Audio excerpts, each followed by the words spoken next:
School shootings unfortunately seem to only be continuing. Many people in Madison County have expressed concern to WBON-TV about the welfare of their children during the school day. We do know that most schools in the county do have school resource officers by Richmond PD or Berea PD. However, Madison County Sheriff's Department is in charge of 3 other schools in the county. At King Brothers Used Cars in Winchester, they'll treat you like family. Come in and drive away in a new-to-you vehicle, courtesy of King Brothers, or visit kingbrotherscars.com to see their inventory. King Brothers Used Cars, family-owned and time-tested since 1966. We spoke to Deputy Michael Stotts of the Sheriff's Department about this, who said that there are systems in place to ensure that children are safe.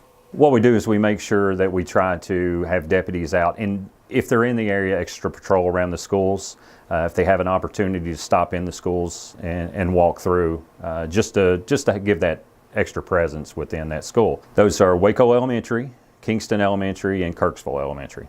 It's the responsibility for the deputies to try to stop through those schools or drive around the schools, check, stop in the schools if they have an opportunity, as well as myself. That's something that I need to be doing more so as well, to try to get out to these elementary schools and walk through and just have that presence. Our schools should be a safe place, naturally.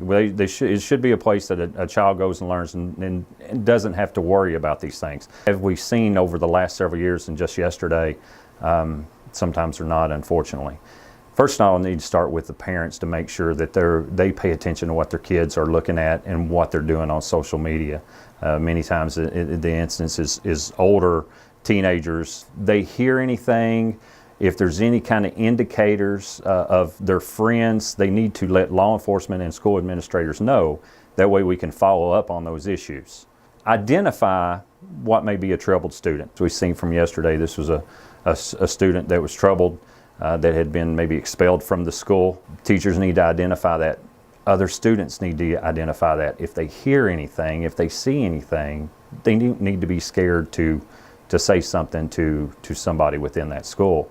And of course, training for teachers know what to do in an active shooter situation. Unfortunately, we're having these things. That's an issue that we're having throughout the United States, throughout this nation. So therefore, we need to address it, and we need to make sure that we do have guys going into the schools, as well as myself. We need to take these things serious, because you just don't know.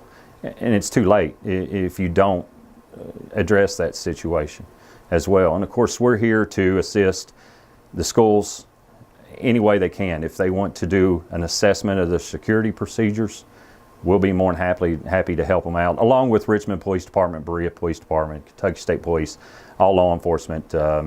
You know, we need to be concerned about our kids and the safety in our school systems. WBON-TV also spoke to the school board and other local law enforcement agencies about this, so stay tuned for updates. For WBON-TV, I'm Marissa Hempel.